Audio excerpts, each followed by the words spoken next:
अस्सलामुअलैकुम, नमस्कार, आदाब। मैं साजिद हुसैन और आप देख रहे हैं चाकोलिया टाइम्स। अभी हम मौजूद हैं यहाँ एक कपड़े की दुकान में और कुछ लोग हमारे साथ यहाँ पे जुड़े हुए हैं। जानते हैं कि जिस तरह से बिहार में अभी अभी विधानसभा चुनाव संपन्न हुआ, जो नतीजे आए बिहार के सीमांचल से 5 सीट मजलिस-ए-इत्तेहादुल मुस्लिमीन बैरिस्टर असदुद्दीन ओवैसी की पार्टी को मिला, जिससे उनका उत्साह चरम सीमा पर है और वो बंगाल में भी विधानसभा चुनाव लड़ने की बात कह रहे हैं। और ऐसी बातें सोशल मीडिया के माध्यम से भी जानकारी मिलती है।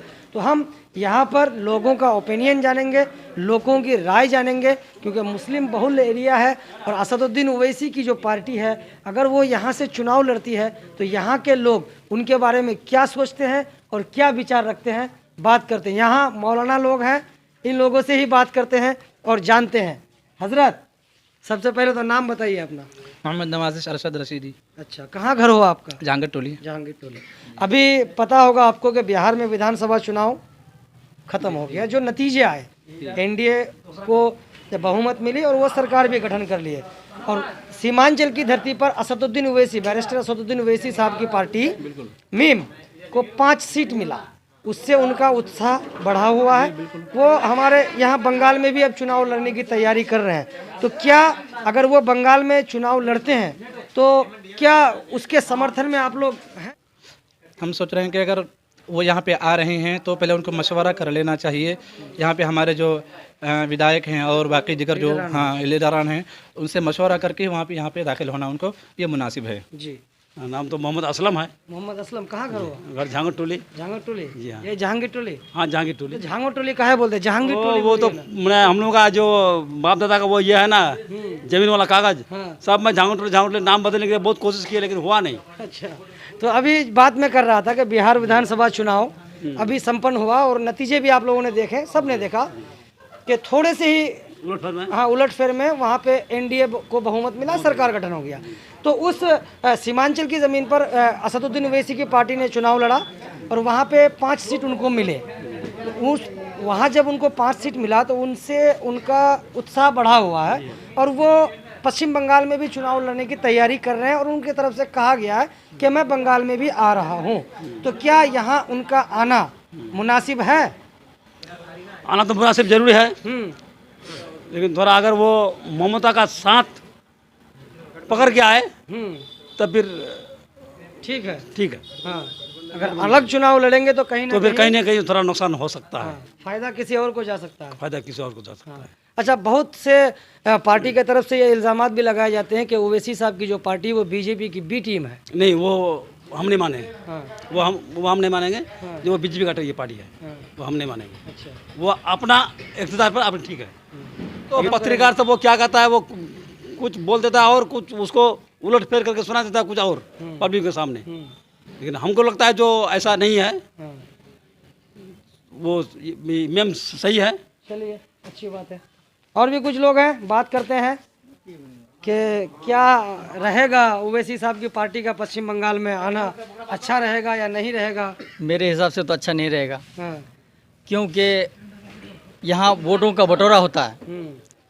रियल जो होता है, जो वो लोग का वोट 30% था और हम लोग का वोट 70% था, फिर भी हम लोग बट के हट गए। कुछ चले गए कांग्रेस में, कुछ चले गए सीपीआई में, कुछ चले गए फॉरवर्ड ब्लॉक में। तो उन लोगों का जो है एनडीए का वोट एक ही तरफ चला गया, सारा बीजेपी का एक तरफ हो गया और हम लोग चारों तरफ बट गए। बटने की वजह से हम लोग हट गए और एक पार्टी हमारे ऊपर शामिल होगा, फिर हम लोग और बुरी तरह से हट जाएंगे।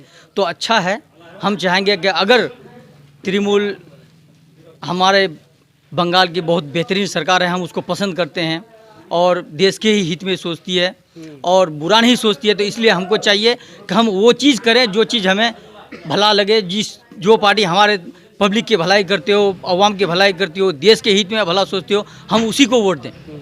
लेकिन ओवैसी साहब हमेशा से ये कहते हैं कि मुसलमानों के हक की आवाज़ हम बुलंद करते हैं, मुसलमानों को पीछे रखा गया है, मुसलमानों की बात करते हैं और आप एक मुसलमान होकर कहते हैं कि नहीं ठीक है, ये क्यों? नहीं, हाँ, हम इसलिए कह रहे हैं कि ये सिर्फ बटेगा वोट, जीत तो पाएगा नहीं, वोट कटेगा और वोट कटने के बाद बाकी भी एमपी या एमएलए या बाकी सब हट जाएंगे और ना इधर के रहेंगे ना उधर के रहेंगे। हमारा ये कहना है, क्योंकि अभी अभी वो नए नए यहाँ आएंगे, नए आके अपने जगह बनाने में उसको जो दिक्कतें हैं इतना नहीं कर पाएंगे, जगह नहीं बना पाएंगे इतना जल्दी। तो इसलिए अच्छा है, मुसलमानों का ही नुकसान करेगा, ये हमारा बिल्कुल अपना मानना है। हम किसी का तो नहीं कहेंगे, हमारा ये मानना है कि वो आएंगे और इधर उधर की बातें करेंगे, इसको खींचेंगे उसको खींचेंगे, 10 में से 2 खींच लिए, हम 8 बज गए, 8 में से 2 पार्टी किसी और को खींच लिया, हम 6 बज गए, 6 में से किसी ने और 2 को खींच लिया, हम 4 बज गए। ऐसे करते करते पता चला कि जो सिर्फ 4 था वो जीत गया और हम 10 होके भी हार गए। तो ये लोगों का कहना है कि जिस तरह से अगर ओवैसी साहब की पार्टी यहाँ आती है तो एक तरह से ये बंटवारा हो जाएगा।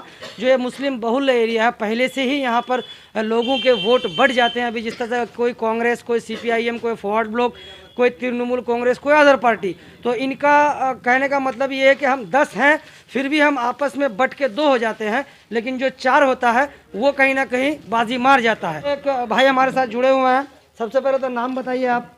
नसीम अख्तर जी, अभी जिस तरह से बिहार में विधानसभा चुनाव संपन्न हुआ, रिजल्ट आपने भी देखा, हमने भी देखा, सब ने देखा, जो नताइज आए कि असदुद्दीन ओवैसी साहब की पार्टी मजलिस इत्तेहादुल मुस्लिमीन को 5 सीट सीमांचल में मिला, उससे उनका उत्साह बढ़ा हुआ है और वो पश्चिम बंगाल में भी चुनाव लड़ने की तैयारी कर रहे हैं। इस पर आपका क्या कहना है? जी, सबसे पहले तो मैं शुक्र अदा करूँगा आपका, जो कि आप यहाँ पे आए, और सलाम उन चाकुलिया टाइम का व्यूअर का। और इसका बारे में मैं यही बोलना चाहूँगा कि ये मीम जितने ही जहीं पे ये लोग आता है वो लोग कहीं ना कहीं मुस्लिम का हेल्प नहीं, वो लोग तो यही बोलते हैं मुस्लिम का हेल्प करने और मुस्लिम का सहारा है हम लोग। ये बिल्कुल उल्टा है, ये लोग ऑटोमेटिक मुस्लिम का विपक्ष में आता है और कहीं ना कहीं ये विपक्ष में आके बंगाल में ऐसा कुछ नहीं कर सकता है। जैसे वो बिहार में, जैसे सीमांचल एरिया वहाँ पूरा मुस्लिम एरिया है, वहाँ कुछ अपना सीट वो जीते लिया, बाकी कहीं वो जीत नहीं पाया। लेकिन वैसा एरिया हमारा बंगाल में नहीं है कि 90% या 80% कहीं पूरा मुस्लिम है, ऐसा बोलते नहीं है, तो उसका ऐसा सीट आएगा नहीं। लेकिन वो आने से क्लियरली मेजोरिटी को इसको बीजेपी की तरफ जाएगा। वो यहाँ मैक्सिमम 30% मुस्लिम है और हर जगह में ज़्यादा से ज़्यादा नहीं 25%, 20% या 30% उतना मुस्लिम लेके वो वोट सीट निकाल नहीं पाएगा और ज़्यादा से ज़्यादा मुसीबत आएगा दूसरे पार्टी के ऊपर।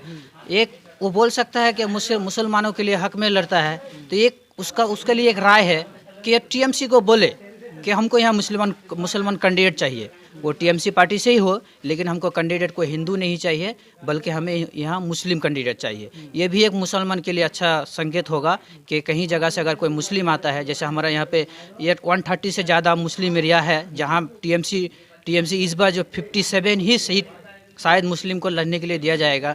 यहाँ पे कुछ मुसलमान ऐसा अपना हक जगह जता सकता है कि हमें ज़्यादा से ज़्यादा सीटों में लड़ना दिया जाए और मेरा ज़्यादा से ज़्यादा मुस्लिम मेजोरिटी हो बंगाल में, ताकि हम भी मुस्लिम का कुछ हक कर पाए। लेकिन आज जो ओवैसी का पार्टी और ओवैसी कुछ भी बोल रहा है मुस्लिम के हक में, ये सरासर गलत है। और जैसे मैं ओवैसी का एक बात बोलना चाहूँगा, ओवैसी ने पार्लियामेंट में बोला था कि आज जो सरकार विपक्ष में वो जैसे हेल्प कर रहा है, कैसे मान लो कोई मछली पानी में तैर रहा है और कोई बंदर जैसे उठा रहा है उसको, और बंदर बोल रहा है मछली का मैं हेल्प कर रहा हूँ पानी से उठा करके, वही आज हेल्प हम लोग इंडिया में वो वैसे ही कर रहा है। मुसलमानों को मान लो मछली के जैसे पानी से उठा रहा है और बोल रहा है हम पानी से उठा करके इसका हेल्प करते हैं, वही आज राजनीतिक इंडिया में हो रहा है। और कहीं ना कहीं ये बोला जाए तो बिल्कुल ओवैसी का टीम बिल्कुल मुसलमान का हेल्प नहीं, मुसलमान को और बर्बाद करता है। एक शहर के साथ मैं अपना बातें ख़त्म करना चाहूँगा, जो मीम के तरफ से यहाँ आता है और मीम के तरफ से पार्टी करता है, उसके लिए मैं बोलना चाहूँगा कि घमंड ना करना ज़िंदगी में तकदीर बदलते रहते हैं, घमंड ना करना ज़िंदगी में तकदीर बदलते रहते हैं, शीशे वहीं तस्वीर बदलते रहे। शुक्रिया आपका, बहुत बहुत शुक्रिया। तो जिस तरह बहुत अच्छी बात है यहाँ पे कई भाई ने कि एक बात खुलकर सामने आती है कि बंटवारे की राजनीति, ये भी वही चीज़ कहना चाहते थे कि सेकुलर मुल्क है, सेकुलर कंट्री है एक हमारा हिंदुस्तान जो है, और यहाँ पे कट्टरपंथ होता है, अगर वो कहीं हावी हो जाए तो वो बहुत ही नुकसानदायक होता है। ये वो चीज़ नहीं कि एक सेकुलर मुल्क है, हिंदू मुस्लिम सिख ईसाई का नारा देने वाले सब साथ चलने वाले लोग हैं यहाँ के। वो ये कहने का मतलब था कि कट्टरपंथ को हम लोग यहाँ पे पनपने नहीं देंगे। कुछ कहना चाहेंगे ओवैसी साहब के लिए? कि ज़्यादातर तो कुछ हद तक सही है, लेकिन अमूमन ज़्यादा सही नहीं है इस चीज़ को लेकर के, क्योंकि यहाँ पे देखा जाए तो बोलने वाले सब बोलते हैं, लेकिन पिछड़ा का पिछड़ा रह ही जाता है, चाहे वो ओवैसी हो या हमारे MLA साहब हो या MP साहब हो। काम करने के लिए वो ज़रूरी नहीं है कि कोई MIM पार्टी हो या हम लोगों का फिक्र करने वाला कोई मुस्लिम कोई नेता हो, ऐसा ज़रूरी नहीं है। काम जो अच्छा करेगा उसको लोग चुनेंगे, उसको लोग वोट देंगे। बाकी तो ज़्यादातर सबको जानते हैं, और ख़ास करके मेरा ये है कि हम उतना पॉलिटिक्स में इंटरेस्टेड नहीं हैं। और यही कहना चाहूँगा कि कोई भी हो, चाहे यहाँ का मुस्लिम कोई एमएलए हो या हिंदू हो, आपसी जो मिलाव है वो रहना चाहिए। आपस में जो हिंदू मुस्लिम जो पहले से चलता आ रहा हाँ, है। जो पहले से चलता आया है, हिंदू मुस्लिम एकता का जो है वो चीज़ रहना चाहिए। यहाँ पे सब मिल के रहते हैं पूरे हिंदुस्तान में, और ख़ास करके हम लोग के इलाके में चाकुलिया में हम कहेंगे कि सबसे ज़्यादा हम लोग यहाँ पे खुशहाल रहते हैं। हिंदू मुस्लिम एक साथ भाई भाई के तरह रहते हैं। जो कहने का मतलब है कि गंगा जमनी तहरीक, वो तहजीब सिर्फ बोलने का है पूरे हिंदुस्तान में, लेकिन उसका मिसाल हमारा चाकुलिया है। यहाँ पे अगर हम लोग के घर में कुछ प्रोग्राम होता है तो हिंदू भाई आते हैं, हिंदू भाई के घर में कुछ प्रोग्राम होता है तो हम लोग जाते हैं, खुशी से जाते हैं। तो बस मैं यही कहना चाहूँगा कि कोई भी हो, कोई भी नेता हो, कोई एमएलए कोई भी जीत के आए, यहाँ पे जो हमारा आपसी मिलाव है वो चीज़ ख़त्म ना हो। एक चीज़ मैं आपसे एक एग्जांपल के तौर पे जानना चाहूँगा कि आपके कपड़े की दुकान है, एक बिजनेसमैन है आप, और आपकी दुकान में सारे कस्टमर्स आते हैं, हिंदू मुस्लिम सिख ईसाई जो भी इस एरिया में है, हाँ, सब आते सभी आते हैं। और आप अगर सिर्फ एक ही समुदाय को की बात करें, गलत है, इसलिए हम उसको थोड़ा सपोर्ट नहीं करते हैं कि वो सिर्फ मुस्लिम को लेकर के बोलते हैं। ऐसा नहीं है, अगर हिंदुस्तान में रहना है तो सबको साथ मिलकर रहना पड़ेगा। सब साथ मिलकर रहते आए हैं और आगे भी रहते रहेंगे, खुश रहेंगे। ऐसा नहीं है कि हम लोग का इस सीट में अगर 50% से ज़्यादा मुस्लिम है तो इसका मतलब ये नहीं कि हम लोग मुसलमान ही कैंडिडेट चुनेंगे या हम लोगों के ऊपर सब ये है, ऐसा नहीं है। सबका अपना अपना एक पर्सनल ये है, सब खुशहाल से रह सकते हैं। सबका एक मतलब राइट है कि खुशहाल से रहे, अपना ये दे, बस ये चीज़। बहुत